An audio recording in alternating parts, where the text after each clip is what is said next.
All right, so good day, everybody. We are having this pre recorded lesson regarding our lesson on speech contexts because I am having an emergency stuff for today. Okay, anyway, here are the things that you have to know of regarding today's lesson. So, first, you have to identify the various types of speech context, develop the value of respect for oneself and for the others, because once we know what are the various types of contexts, then we will be able to use them in a specific situation that involve a number of people. Discuss how context explain the relationship between people. So these are the things that we have to focus on for today's discussion. But before that, I have prepared here common grammatical mistakes that we have to be aware of because, as I have been checking your outputs, we cannot deny the fact that there are some grammatical rules that you guys have already forgotten. So let us just review our knowledge regarding the basic grammatical stuff that we have to be reminded of. First, when we use the word did, it has to be followed by the present form of the verb, students. So, say for example, you use I did study the lesson. Okay. So, the verb that follows the word did has to be in present form, which is study. I did the laundry yesterday. Okay. I did work overtime. Okay, so the work after the word did contains the present form. Okay, work. And if you are going to use the word would, it has to be followed by the present form of the verb unless you used would be, which follows past tense of the verb. For example, would you go to the cinema this weekend? So because I used the word would, I take the present form of the verb go. Would you go? Would there be some examples that would elaborate the answer? Would there be? Okay. And also, we have number three, avoid using contractions in academic writing. So please do not forget this one. We have to spell them out. So instead of using we've, you can just say we have. Let's to let us, I'm to I am, and so on. And do not forget to observe proper use of punctuation, especially the use of comma.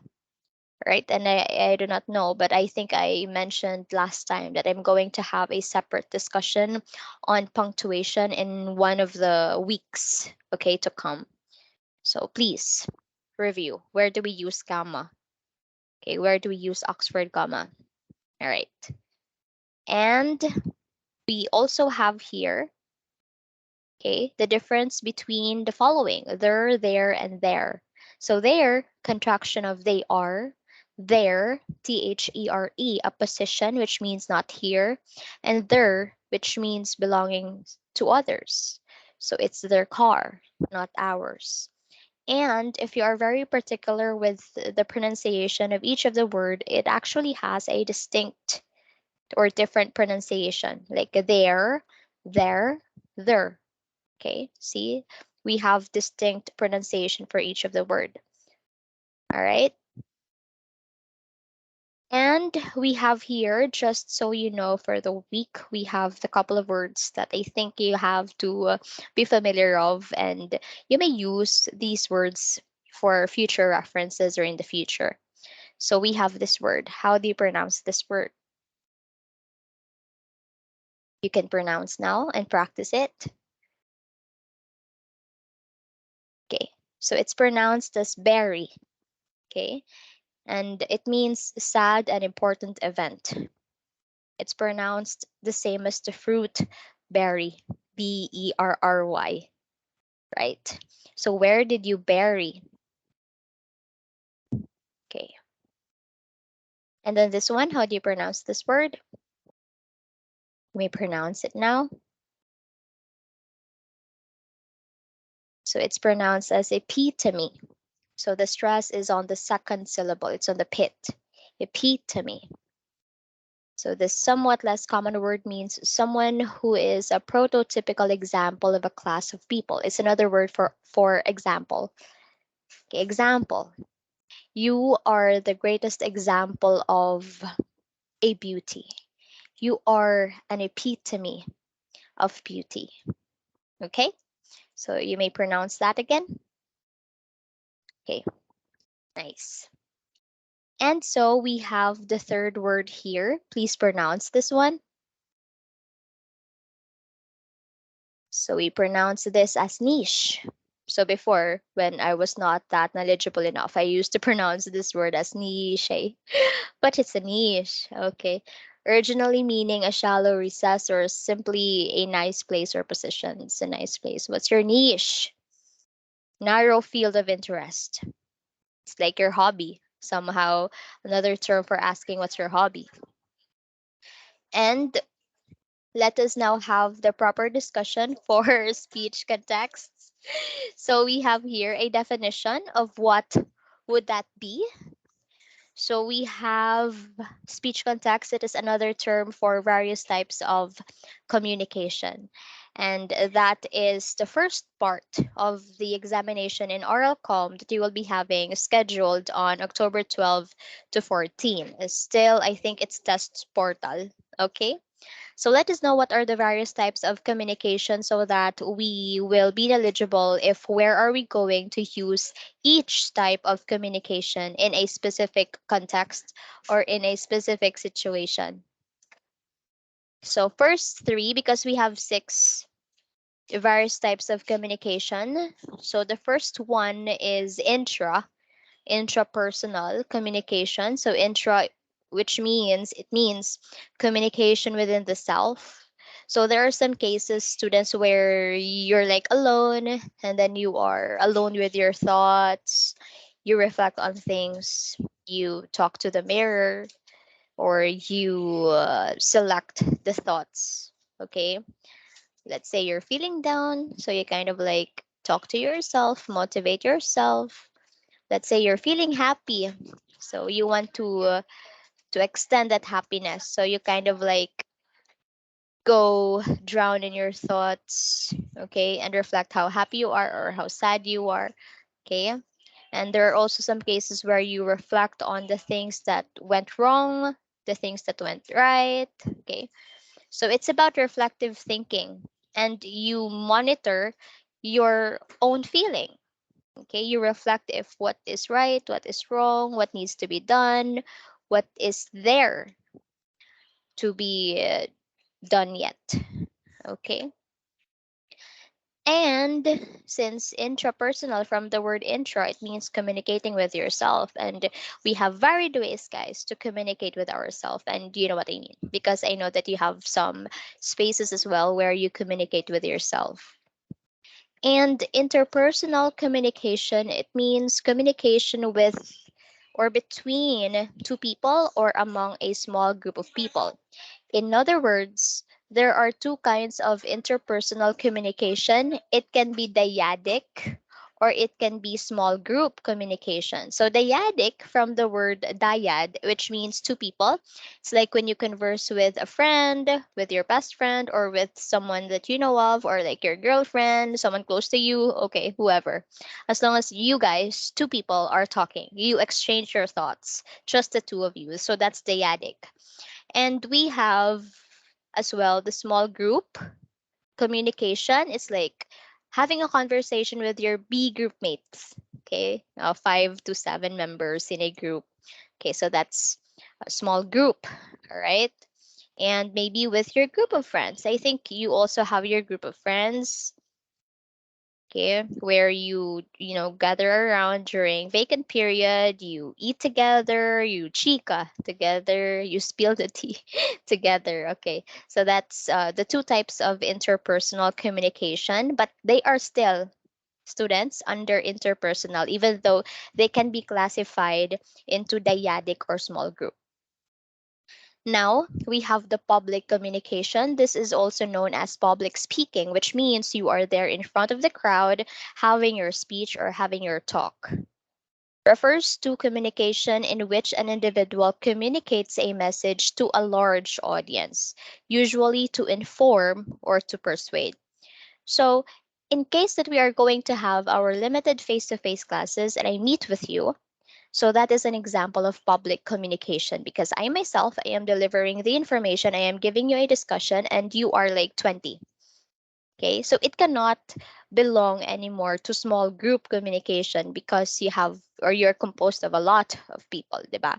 So that's public speaking. I am talking to you personally, limited face-to-face classes, and I'm the one delivering the message. Okay, public communication or public speaking. And the next three that we have here is mass comm, organizational communication, and intercultural communication. So let's just start with mass communication. So there are some cases, students, where you would confuse yourself if what's the difference between public communication, between mass communication. Just take note that when we say mass communication, we are making use of broadcast or print media such as your television, your newspapers, books, the internet. So as whatever whatever channel would it be where it requires internet, it requires technology, it is under mass communication. In other words, even though that I am the one talking, discussing this lesson to you, but I am doing it online, I'm doing it using the internet. So the context that we are using right now is mass communication. All right. And organizational communication, which means communication within organization. So very easy. As long as you are a member of an organization, let's say you're a part of the school org or student organization in a school, or like you're affiliated with a company, affiliated with non-governmental organization like Red Cross, what else, Toastmasters, okay, those groups, so they are under organizational communication. So deals with interactions and personal relationships between superiors and subordinates, so you have like your boss or like leader, okay, and among employees in the professional setting. Okay. And the last but not the least, and this is actually the most complicated of all various types of communication, it's intercultural because you interact among people of different cultures. It's like when you are person from Negros Occidental and you talk to a person from Cebu or a Cebuano or Cebuana. Okay, so it involves two cultures, regardless of the number of people, as long as you are of like different culture and the kind of culture is mentioned, then that falls under intercultural. It's like having a lesson with your Korean student, or if you have a client talking to a client of different race or of different culture. So it is still under intercultural communication, regardless of the number of people, as long as the culture is mentioned and clarified on a given setting. So in here, take note that cultural values are not only reflected in a particular group's customs, traditions, and rituals, but also in its language and communication styles. That is why most of the people, like if you plan to go abroad, it's not enough that you just plan to go abroad. Once you have that plane ticket, once you have that visa, you can go abroad. It's not enough. Because in the context of intercultural communication, you have to know the culture of the country which you plan to visit or you plan to work at. Okay? Because once you know the culture, then it's easy for you to understand them. Because there are some greetings, they have like verbal and nonverbal greetings that are kind of different each country. So you have to know them first to understand them better. Okay? That is why this is the most complicated of all the speech contexts. All right. And if you have questions, please message me on Teams through a DM so that I could answer them right away. All right. So that's it. That's the end of our discussion for this afternoon. I hope that you learned a lot. So let me just leave you with an activity, and it's gonna be on Flipgrid. It's the fourth topic that I posted there. Your voice matters. So all you have to do is to answer the question, how could a speech context explain the relationship between people? All right, that's the question. And the minimum number of paragraphs, or no, the length of your recorded output on Flipgrid for this activity is minimum of 1 minute, maximum of 2 minutes. Okay, so please turn on your cam, observe the verbal and nonverbal gestures, and no need to edit and stuff like that. Just record yourself. Okay, using Flipgrid from there na. So that ay naduro issues na makita. Okay, record from there, then submit there. All you have to do is to look presentable. All right. So that ends our discussion for this afternoon. I hope that you have learned a lot. Thank you for your time. Bye.